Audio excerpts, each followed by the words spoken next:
This is A-Game. Fast acting, long lasting, with no side effects. Hey all my Crimsonites, and welcome to the Crimson Cure channel, where we embrace our femininity, increase our womanly value, and celebrate our brothers. So join me on our feminine journey to learn, heal, and grow.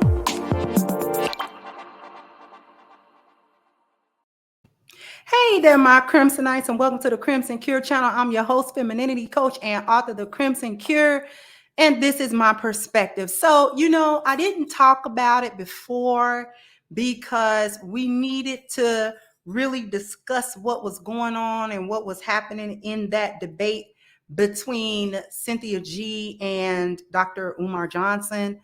But, never let it be said that I'm not going to speak on the trans gentleman.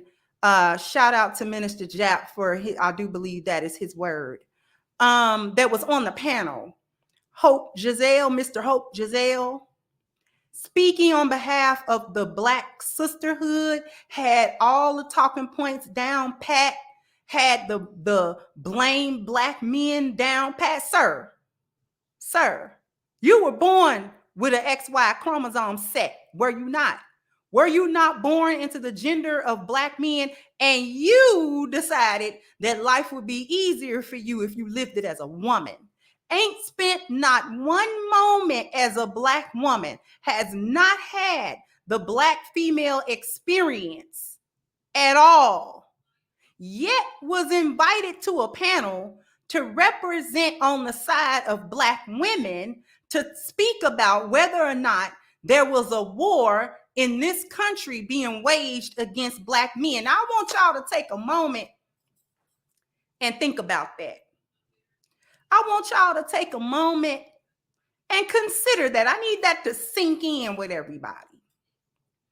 I need that to sink in. Are we really going to listen to an individual, what he trying to assimilate into? If Black men was trying to assimilate into whiteness and all of this type of stuff, what is Hope trying to assimilate into?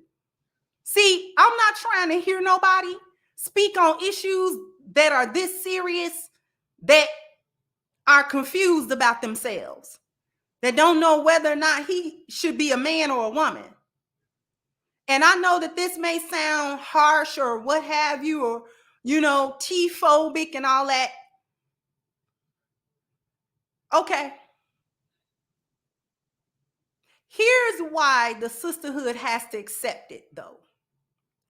Because as women's rights was introduced into the Civil Rights Act to undermine it and to undermine the progress that Black men had made up until the 60s into the early 70s, they did the same thing to women's rights, and in particular Black women, to start disenfranchising them as women by introducing into it, underneath the umbrella of women's rights, Tea Party, male to female, and advocating them as just as much of women as natural born women. And Black women champion that. In this intersectionality, feminism, we don't need men, we don't like men, we all sisters, I got all my sisters in me type situation, having to accept anything that get added on to the ticket of feminism and civil rights and women's rights and all of this other type of stuff. You got to accept tea parties because y'all advocated tea parties as women. You ingratiated them into Black culture as a normal part now of Black culture. Black male to female tea parties are way more common than female to male. Okay? That's number one. Number two, once they do that, regardless of whether they pre-op, post-op, or they don't have no op at all they need is a wig, some makeup, and a ratchet attitude. And they are accepted within the ranks of the sisterhood. You don't know when you getting clowned, do you, Black women? You really don't know when you've gotten clowned. You really don't know when you're the laughing stock of all women. You are the main ones that gladly accept in your bid to prove to white society that you will accept anything that they put out biologically, culturally, or environmentally. You're down with whatever they say. You fully embraced the Tea Parties, along with the rest of the LGBTQIA plus community. Okay? Because you wanted to be seen as go along to get along. The sisterhood is the main go along to get along gang. Y'all go along with anything just to get along with white survivalism. So now you're in a position where you can't really speak out as a group against trans gentlemen such as Hope Giselle. Now they get to come in and talk about the Black female experience and get to talk about what Black men have or have not done when he ran from being a Black man. Because see, there's pressure with being a man in this society. Because in order to be valuable, you have to produce in a society. Men have to produce. Women have intrinsic value. We're seen to have intrinsic value. Much easier to get along in this society as a woman than it is for a man, because women are not looked upon to have to produce things and do things and in order to have value, in order to be seen as worthy or as valuable. Women are not necessarily, nobody cares whether or not a woman becomes a millionaire. That doesn't make her more valuable as a woman. That never changes. No matter what society says, no matter how much feminism we put on things, no matter what it says, the biological truth stands that no society is really looking towards its women or looking at its women to produce anything in terms of that society. Okay? We're not looked upon to create nor to upkeep or maintain any infrastructure. We are not looked upon to upkeep or maintain any governmental structure. We are not looked upon to keep the roads and the highways and byways and the public places safe and things like that. Nobody's looking for women to jump in front of a speeding train to help nobody except for maybe her children or something like that. No, in short, nobody's looking for women to create nor maintain an entire society. Men who do that are considered to be valuable. Men who cannot contribute to that in any way, shape, or form in a positive way are considered to be not valuable. A man that goes throughout his whole life having not contributed to society, having not risen up in ranks for himself, getting into old age, having not had any wealth or any type of anything to pass down, you know what I'm saying? He's in poverty, or whatever. He's seen to be and looked upon to be not a valuable man because he did not add value to himself, and he also did not add enough value to himself that other people could benefit from that which he has done in his life. So men have to actually produce things. They actually have to do things. They actually have to list personal accomplishments in order to be seen by the society at large as a valuable contributor to that society. Women don't have that pressure. So I find it to be interesting that they had an individual on the panel who escaped his maleness and went into femaleness and then had the audacity to turn around and badmouth Black men, a group of which he is a part. I don't care what kind of makeup he put on.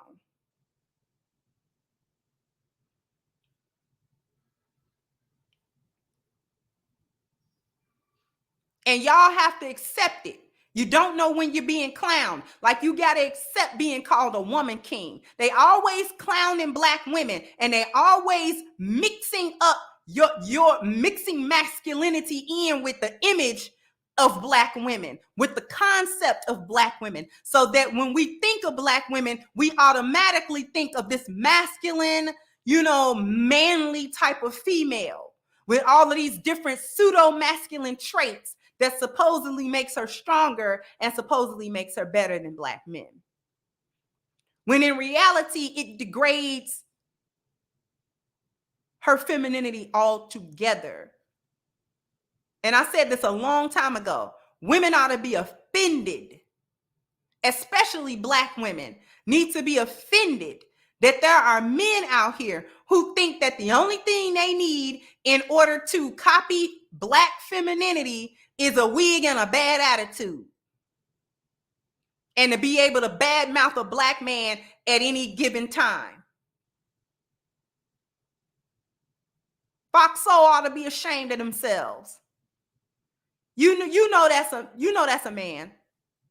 At bare minimum, if you're gonna have Black women representing Black women in a discussion or a debate, at least let them be women. At least let them be women. Born women, not transformed women.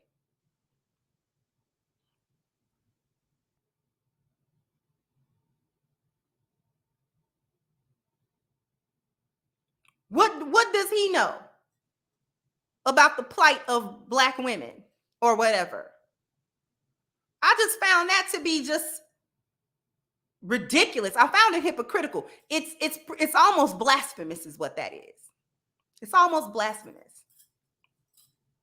So you, sir, didn't want the pressure of being a Black man on your back, but then you get to turn around and talk about what the Black men of the past, what they did or did not do, and whether or not it was effective to the whether or not it was effective for Black people now. It had to be effective, because you can sit somewhere on a public forum and everybody know you were born a man and appear as a woman and speak on behalf of Black women and nobody bat an eyelash. That, sir, was because of the civil rights movement that Black men spearheaded. Thank you. You're welcome. You're welcome. You're welcome for hitching your wagon to a fight that was going on well before you were born, but now you're here to take advantage of that fight and the results of that fight in order to sit somewhere on a camera somewhere talking about what Black men did or didn't do and how effectively or ineffectively it was done.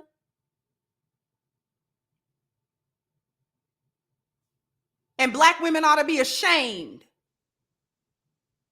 Somebody should have said something. Hey. I can come and speak on behalf of Black women, whether you agree or disagree with what's being said by Cynthia or the host. But that one ain't it. That we're not doing with that one. At least give me another female. Give me another Black woman. A real one.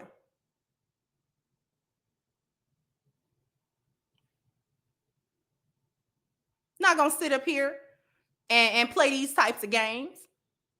But y'all gotta accept that type of stuff. Gotta accept they don't do that with nobody but Black women, a woman king. Because we're gonna talk about that woman king stuff.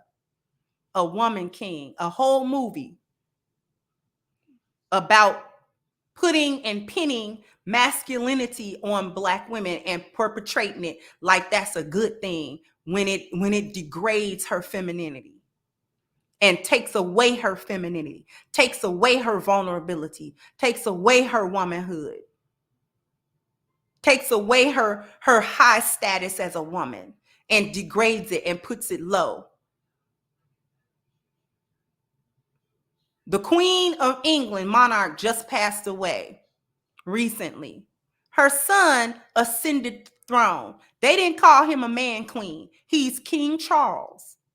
You understand? He's King Charles. King Charles. She was Queen Elizabeth, not King Elizabeth. She was Queen Elizabeth as according to her gender. And now that Charles has ascended the throne, he is King Charles. And everyone will address him as such, whoever addresses him. And they ain't never made no movie pointed out to no white woman about being no king, nobody. They always, her womanhood is always respected, no matter what. Her womanhood, her femininity, her femaleness is always respected and upheld and regarded properly. Ours isn't, and we the only ones don't mind. That's why they do it. I just wanted to touch on that. I know y'all didn't think I was gonna let that fly. No, we see you, Mr. Giselle. We see you. Who else we see is Black Lives Matter. We're not letting them fly either. We still have a petition going strong against Black Lives Matter as a global organization for the theft of more than $100 million from the Black community. So if you want to be part of holding them accountable, and I know that you do, you definitely do, please go ahead and click the link in the description box for the petition. Please sign it, please share it, and also please contribute to it, as well as jump down in the comment section. Let me know what you think. Like, share, subscribe to the channel if you've not. Once again, I'm your host, The Crimson Cure, and this was my perspective. Bye-bye, Crimsonites. Hey guys, please like, share, and subscribe to the channel and hit the notification bell. And if you've got more to say on the topic, leave a comment down below.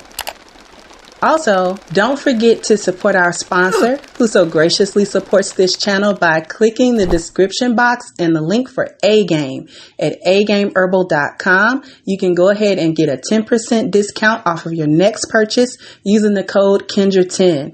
This has been yet another Crimson Cure production, and I'll catch you guys on the next one.